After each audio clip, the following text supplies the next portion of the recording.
Hello students, welcome to our online classes Standard 7 Subject SS from St. Mark High School, myself Baldev Wankar। हमने previous video में देखा कि अर्थ का rotation क्या होता है, रिवोल्यूशन क्या होता है, उससे डेज कैसे चेंज होते हैं, नाइट कैसे चेंज होती है, वो सब हमने देखा। आज हम उसके बारे में आगे पढ़ेंगे, जिसमें सबसे पहले एक डायग्राम दिया हुआ है जो varying lengths of day and nights, उसका डायग्राम दिखाया गया है कि सन का जो रेस होता है वो कैसे अर्थ के पड़ता है।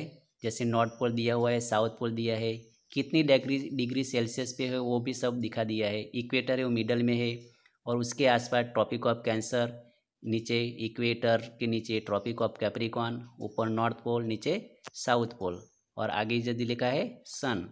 वो हमको समझने के लिए length of days and night का डायग्राम दिखाया गया है। अब सीजन्स कैसे चेंज होती है उसके बारे में इसमें हम पढ़ेंगे। The earth rotates on its axis in the same direction while revolving around the sun on its orbit. जो अर्थ रोटेट करती है उसकी एक्सिस पे वो सेम डायरेक्शन में करती है, और जो सन के आजू बाजू करती है रिवॉल्विंग वो उसकी ऑर्बिट के ऊपर करती है। यानी रोटेट करती है तो एक्सिस पे और रिवॉल्यूशन करती है तो ऑर्बिट पे। Due to this the north pole faces the sun at regular intervals. इसी वजह से जो नॉर्थ पोल है हमेशा सन की तरफ रहता है। The rays of the sun fall vertically either on north और साउथ ऑफ द इक्वेटर। जो सन का जो रेस होता है वो वर्टिकली फॉल होता है, नहीं पड़ता है, या तो नॉर्थ इक्वेटर पे या साउथ ऑफ द इक्वेटर पे। This causes variation in the length of days and night. उसकी वजह से डे और नाइट में वेरिएशन रहता है, डिफरेंस रहता है। Those part of the earth which receive more sunlight experience summer. Sun का जो ज़्यादा सनलाइट जिसके पास मिलता है, रिसीव होता है, वो पार्ट पे समर सीजन एक्सपीरियंस होती है, यानी समर सीजन लगती है। While those that receive less sunlight experience winter. और जो पार्ट में सनलाइट सबसे कम मिलती है वहीं पे विंटर सीजन रहती है। The northern hemisphere experience summer in the period between 21 March two 21 सितंबर। इसमें जो नॉर्थ हेमिस्फीयर है वो 21 मार्च से लेकर 21 सितंबर तक समर सीजन एक्सपीरियंस करता है, और while it is winter in south hemisphere during the period. और उसी टाइम पे यानी 21 मार्च टू 21 सितंबर में साउथर्न हेमिस्फीयर में क्या रखता है, विंटर रहता है। The change of season is a phenomenon that directly affect human life. और जो सीजन का चेंजेस होते रहते हैं वो हमारी ह्यूमन लाइफ पे बहुत अफेक्ट करता है, डायरेक्टली अफेक्ट होता है, यानी डायरेक्टली हमको असर करता है। हमारा जो रोजना जीना खाना पीना सब में असर करते हैं। यहाँ पे एक डायग्राम भी दिया हुआ है रिवॉल्यूशन ऑफ द अर्थ। इसमें दिया है इक्वल डे नाइट कब होता है, फिर लॉन्गेस्ट डे कब होता है, यानी 21 जून वो लॉन्गेस्ट डे रहता है, 22 दिसंबर वो शॉर्टेस्ट डे रहता है। वो सब इस डायग्राम में रिवॉल्यूशन ऑफ द अर्थ का बताया गया है। इसमें आपके लिए एक एक्टिविटी भी दिया है कि list of some festivals and seasons of the celebration is given below. नीचे आपको आगे एक बॉक्स मिलेगा टेबल, उसमें फेस्टिवल सीजन्स लिखा गया है कि सेलिब्रेशन कब करते हैं। When we celebrate a particular festival here, कब हम सेलिब्रेट ए फेस्टिवल सेलिब्रेट करते हैं। फिर name the season experience at that time in a different country, और डिफरेंट कंट्री में कब वो सीजन होती है वो भी इसमें हमको लिखना है। तो find out and complete the table. आपको अभी टेबल दिखेगा, ये जो टेबल दिखा है उसमें लिखा है देखो कि फेस्टिवल एंड सीजन और सीजन अदर कंट्रीज़। इसमें सबसे पहला है होली।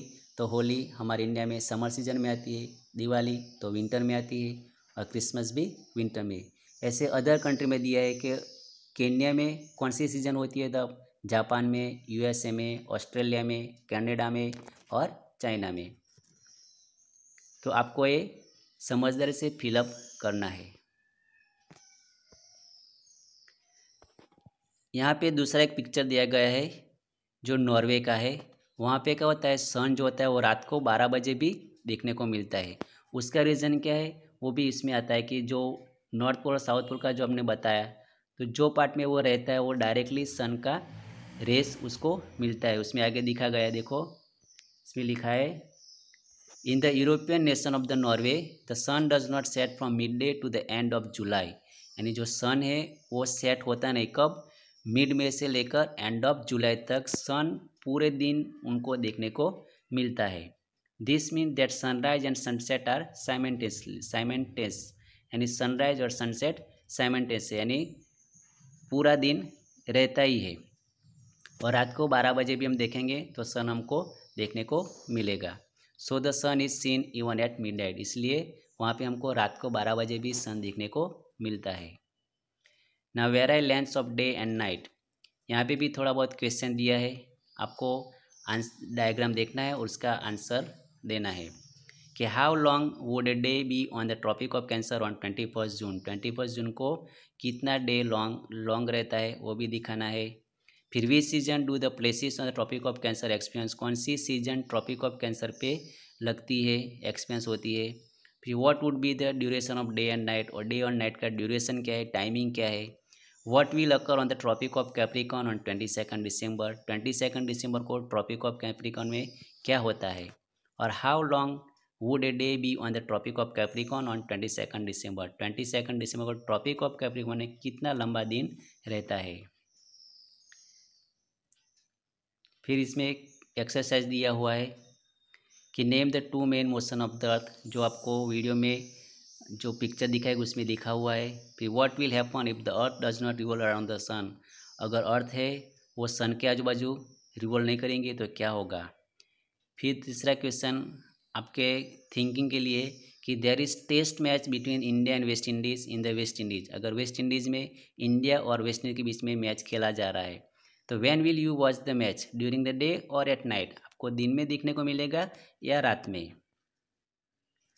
फिर what is the length and direction of your shadow in the morning, afternoon and evening, आपको देखना है कि मॉर्निंग में 8 बजे कौन सी डायरेक्शन में आप खड़े हो, आपका शैडो शॉर्ट है लॉन्ग है, 12 बजे कितना है और शाम को 5 बजे भी कितना है, वो सब इसमें बताना है। फिर दूसरा एक क्वेश्चन डाला है the sun is never overhead in London, जो सन है वो लंदन में ओवरहेड पर आता ही नहीं। And there is sunlight till 8 o'clock, sunlight 8 o'clock तक रहता है इन द इवनिंग, शाम को। Whereas the sun is overhead in Singapore, जबकि उसका उल्टा सिंगापुर में सन ओवरहेड पे रहता है, उसका रीज़न क्या है वो सब आपको लिखना है। फिर दूसरा एक दिया है थिंग्स टू नो, आपको ये सब मैटर्स जानना चाहिए। इसमें लिखा है उत्तरायण और मकर संक्रांति कब होती है वो। The vertical rays of the sun start falling to the north of the equator from 22 December onward. So Uttarayan actually falls on 22 December and not on 14 January. इसमें जो लिखा है कि जो रेस है सन का वो वर्टिकली फॉल होता है कब, कहाँ पे, नॉर्थ ऑफ द इक्वेटर, और कौन सी महीने में, कौन सी डेट को, 22 दिसंबर। इसलिए उत्तरायण का एक्चुअली जो टाइमिंग है वो 22 दिसंबर है, नहीं कि 14 जनवरी। Usually the sun enters the zodiac sign of Capricorn on 14 January and so it is called Makar Sankranti. और उसको मकर संक्रांति क्यों बोलते हैं कि उसी टाइम पे 14 जनवरी को सूर्य जो हमारा है मकर राशि में प्रवेश करता है। फिर सोलेस्टिक किसको बोलते हैं, फ्रॉम 22 जून ऑनवर्ड, 22 जून के बाद the vertical ray of the sun start moving from the Tropic of Cancer towards the south of equator, जो सन का जो रेस है वर्टिकली मूविंग करना लगता है ट्रॉपिक ऑफ कैंसर पे, तो कहाँ तक जाता है वो, south of the equator. This is known as सोलेस्टिस।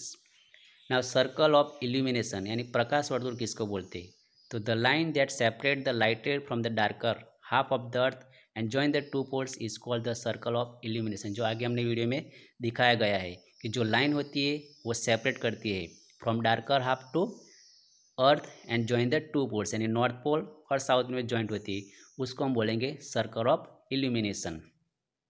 फिर है revolution, this is the earth orbit around the sun. Revolution यानी अर्थ के, जो अर्थ है वो सन के आजू बाजू रिवॉल्व करती है, घूमती है। And one complete revolution takes about 365 1.4 days, यानी एक साल जितना टाइम वो लेती है। नाउ सेल्सियस किसको बोलते हैं, Celsius is a unit of measurement of temperature, temperature measurement करने के लिए सेल्सियस यूज करते हैं, it is a unit and it is name after the Swedish astronomer, जो स्वीडिश एस्ट्रोनॉमर था जिसका नाम था एंडर सेल्सियस, उसके नाम से ये सेल्सियस का जो यूनिट है वो नाम आ गया है। Thank you.